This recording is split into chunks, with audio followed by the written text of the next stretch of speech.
Welcome back to True Life TV. Make sure you like, comment and subscribe. Today's video will be about Danyaal Hussein. Danyaal Hussein, aged 19, murdered two sisters, Bibaa Henry and Nicole Smallman. He stabbed them more than 30 times before dragging their bodies 75 meters and leaving them entwined in the bushes at Friant Country Park in Wembley. A search of his bedroom at his mother's house in Guy Barnett Grove, Blackheath, uncovered a frightening reason for the crimes. This was confirmed by CCTV and DNA evidence. Officers discovered a blood agreement in his bedroom, along with several satanic symbols, in which he agreed to sacrifice 6 women every 6 months in exchange for winning the lottery and obtaining the love of a girl he had once gone to school with.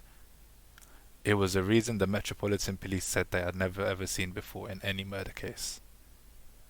The blood agreement was addressed to a demon, and he said that he would also construct a temple for the demon after his crimes.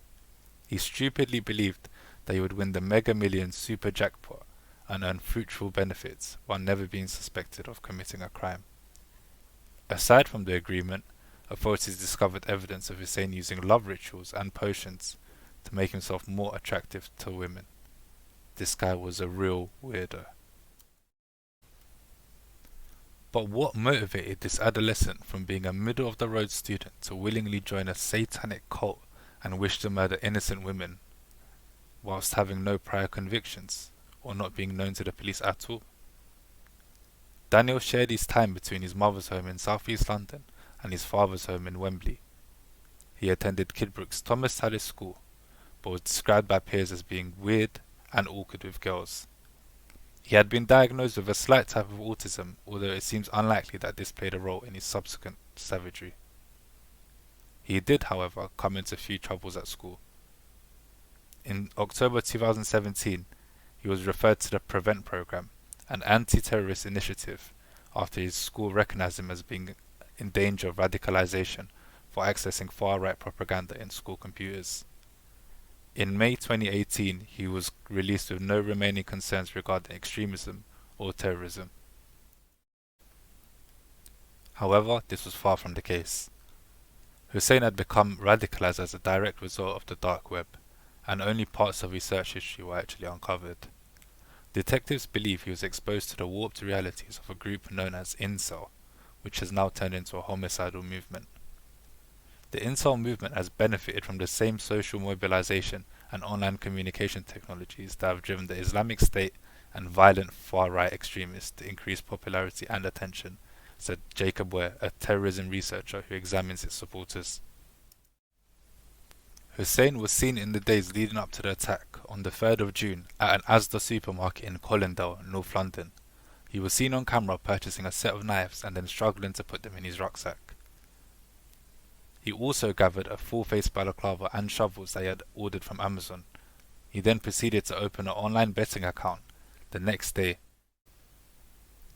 Hussein then found the unfortunate sisters in the park and proceeded to stab them 30 times. He also suffered serious cuts to his hand, but he still managed to drag the bodies away from public view before throwing the sisters' mobile phones into a pond within the park.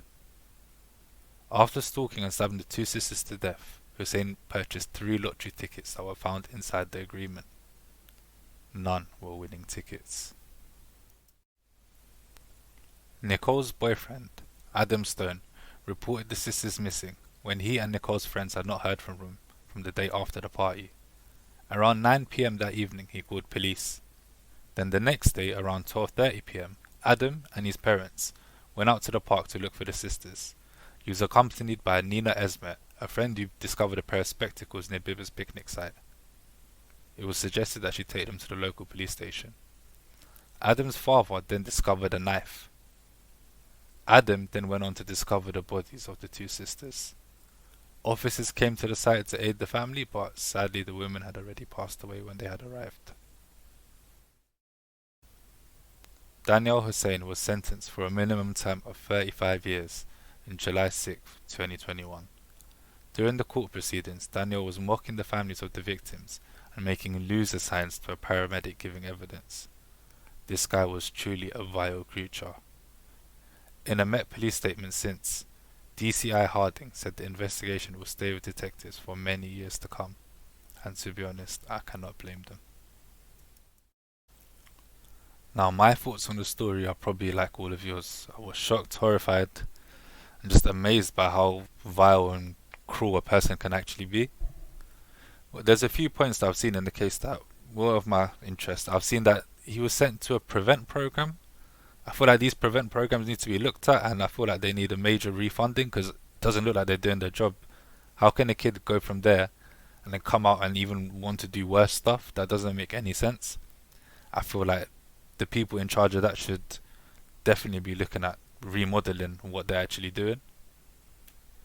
But apart from that, I can't really say anything else much than this guy was actually pure evil. Um, it's really weird because he actually went to my school as well, and I remember him when he was little. And just the fact that a little kid like that can end up doing something like this just shows you don't know who's walking past you in day-to-day life. And I think it's probably a wake-up call to be careful as well, because you don't know what people are thinking, you don't know what people are actually going through. What shocked me the most about this case was the satanic element of it. I've never heard something like this, not in England anyways. You usually hear about things like this in America.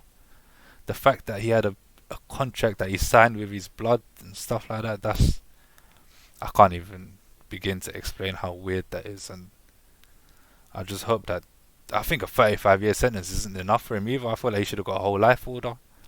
The thing that someone like this will be out at some point again just doesn't sit right with me, and I don't think it probably sits right with the families of the victims as well.